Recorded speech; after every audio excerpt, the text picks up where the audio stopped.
change your direction. Look from the direction of God, then you will understand the sins of the prophets.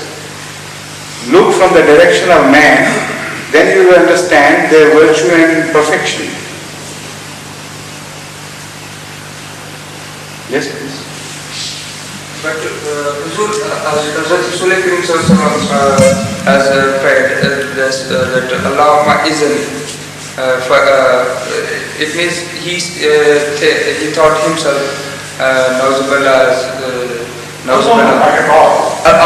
He is misunderstanding the import of this. What he says is that in your eyes I am Muazzaz, I am already held in a place of high station with you. But the people around me, they don't know, they don't recognize me. In their eyes, I am a small person, and so change their visions, give them a sight to recognize me. It only means that.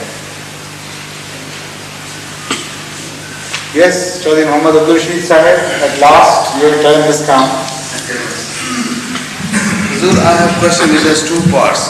There seems to be... Questions are always Well, I want to prolong it, you see. I want to prolong the question so that I have more answer from you.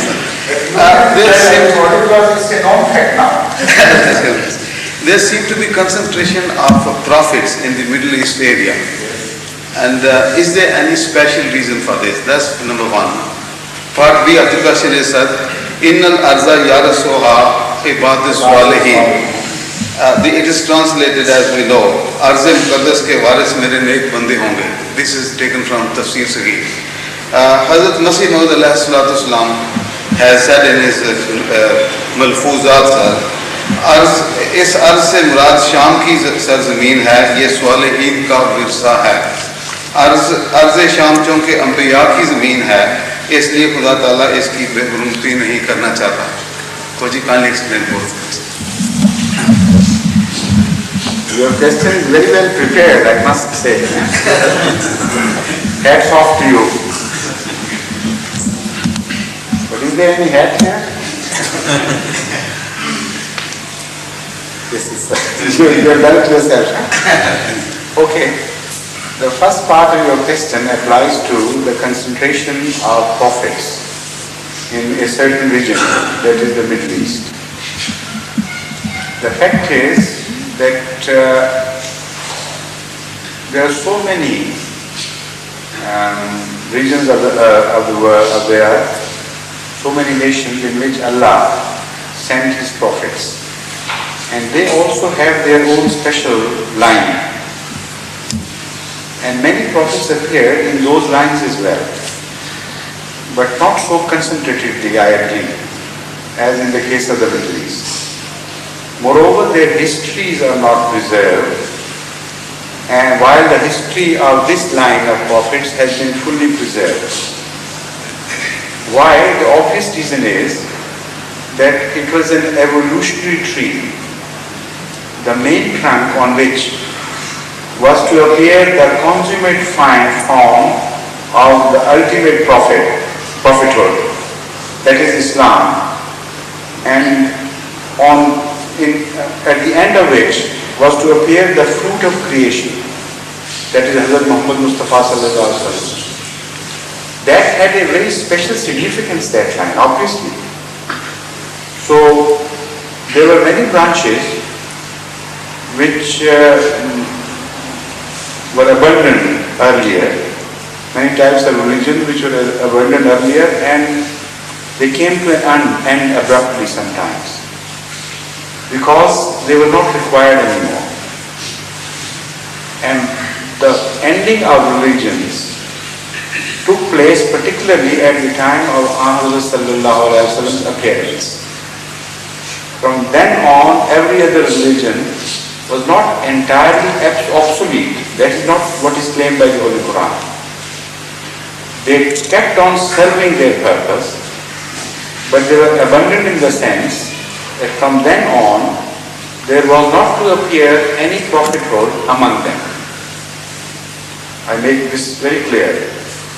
some Ahmadis take this stance that every religion is dead in the sense that no benefit can be drawn out of any other religion. That is totally wrong. Not a claim made by the Holy Quran.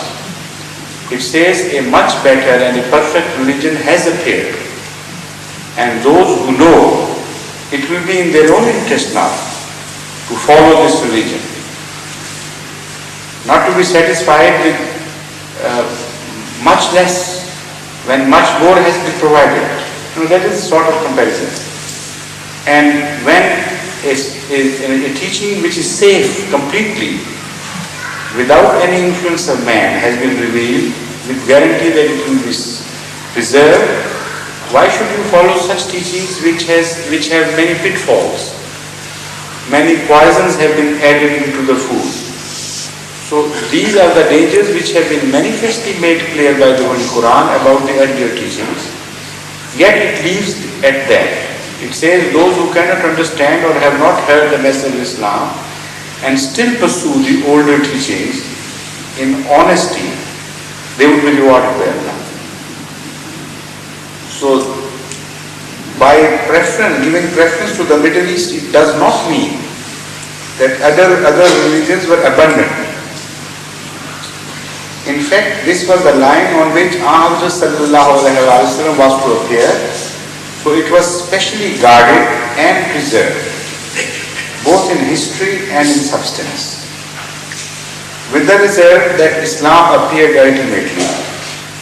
And after that, when you pursue the history backwards, the only sensible way to do is to follow the immediate history of that branch on which Rasul appeared. And that is quite significant and sufficient as example for the rest of the religions. So two courses are possibly open now.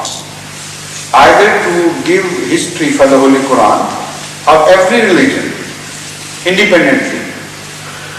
That means that the Holy Quran would swell in size to hundreds of times of its present size.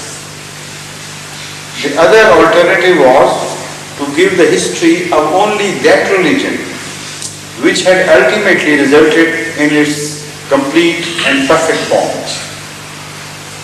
It is quite sensible to follow that history, provided no harm is done by leaving the mention of other religions and their history.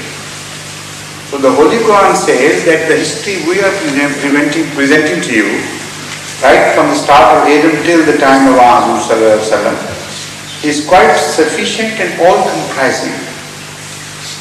It contains every possible situation which mankind could be confronted with. There is not a single situation left out of it. So when it is complete in illustrations, so why should the Holy Quran go on also mentioning other prophets when they have been fully represented in those prophets which appeared in the Middle Eastern religions? So that is the reason, as I see, and this is the wisest course which could have been adopted, and it cannot be replaced by any other course. That is the first question, first part? Yes. And what was the second? I have forgotten in the meantime. It was the verse from Surah Anbiya. Innal arza yarso. Yes, I understand. Here, al-ard can be treated in two ways, or in fact in three ways. One is generally the land, the earth.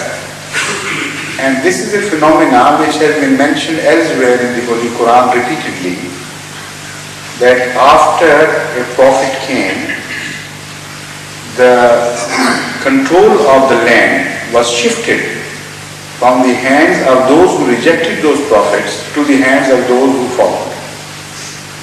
This is how justice was preserved until it was again destroyed by the people themselves. This is a general common rule. And in this respect, when you say Allah, it means earth generally speaking. In another way, al-ard means the particular land